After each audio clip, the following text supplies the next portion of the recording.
Greetings, my friends, from the Mid-Fjordal River in Iceland.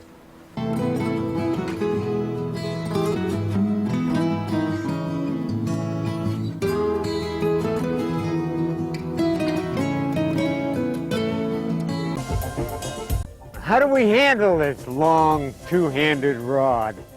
There's a strong inclination for learners to try to squeeze the whomp, whomp.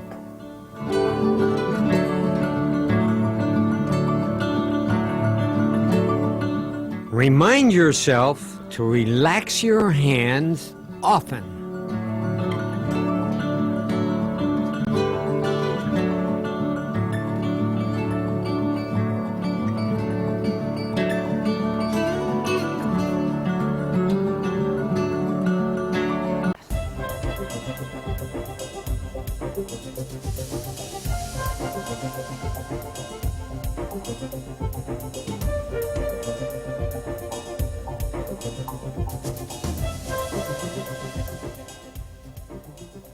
Straight line back cast. It's more commonly known as the overhead cast.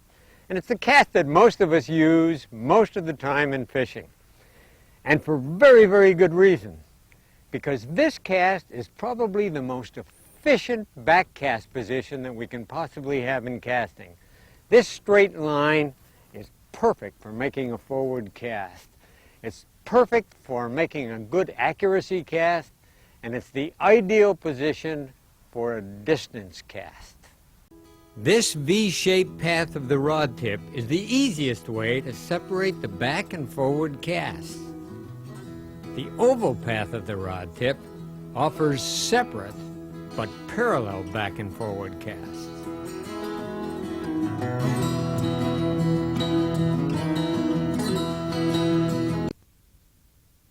The disadvantages of the straight line back cast are that you need considerable back cast space.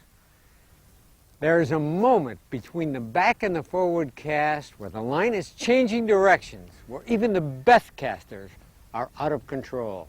You don't have complete control of the line at all times. And the other thing that's poor about this cast is that it's a very, very poor change of direction cast. It's difficult to change direction with this long cast.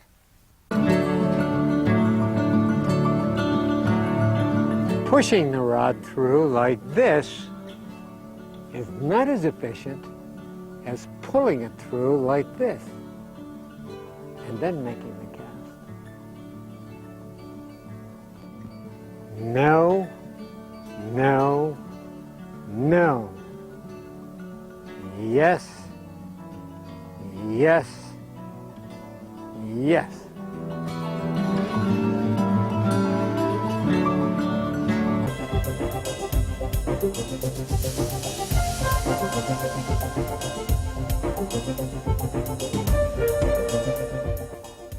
The curved line back cast is known by many, many names, commonly called the Belgian cast, but it's also called the oval cast, the circle cast, the swing around cast.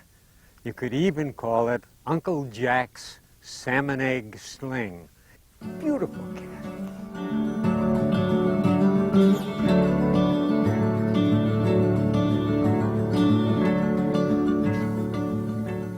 Swing it all the way around and unload in that direction. Perfect place to show you people the advantage of the aerialized Spey. Got limited back cast space behind me and a relatively short cast in front of me. Here's what we're going to do. We're going to lift the fly line from the water, swing the rod all the way around, right in there. Beautiful.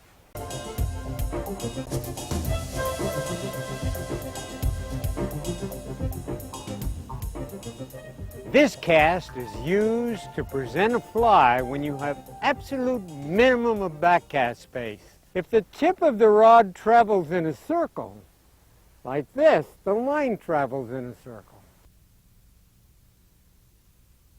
Bring the line back, whomp, beautiful roll cast.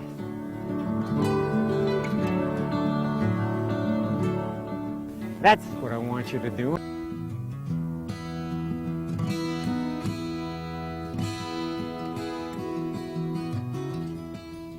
This aerialized loop of line behind the rod, this D-shaped backcast, is the very essence of all Speycasts.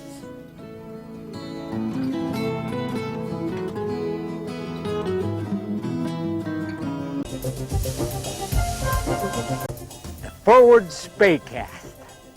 You know, in Scandinavia, they call that the underhand cast.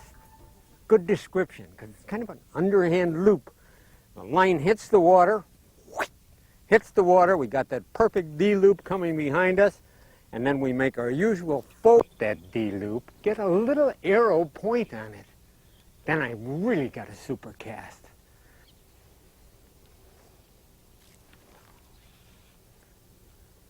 A pointed one. And you point it by putting a little bit more power into the cast going back. Make sure that you sweep her back. Away she goes. You know, those poor cameramen standing up there, they're dying to try this themselves, people. This is so much fun, I can't tell you.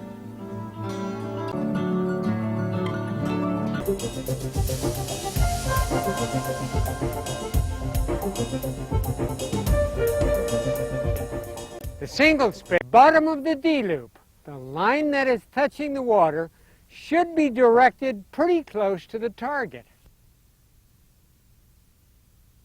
Watch. Lift all the way around, pointing that way, I make the cast.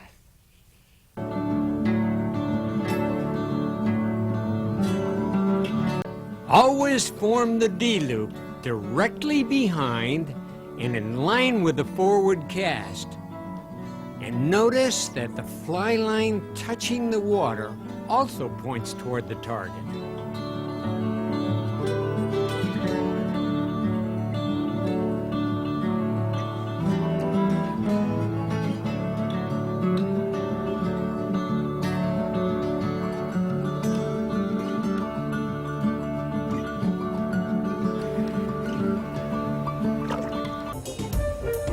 Throw that D-loop, we somehow have to get the fly closer to us and get enough slack line so that we can get the line into that large D-loop position. Now in the forward Spey and in the single Spey, we actually threw the line closer to us and threw the D-loop into position like this.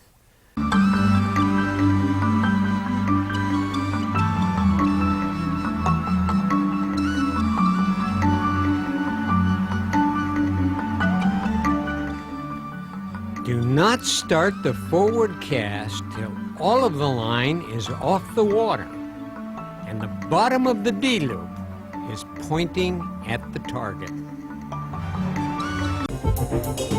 We must conclude our program with one very fancy, elaborate cast, and to me an extremely useful cast. Do not start the forward casting stroke until the fly touches the water.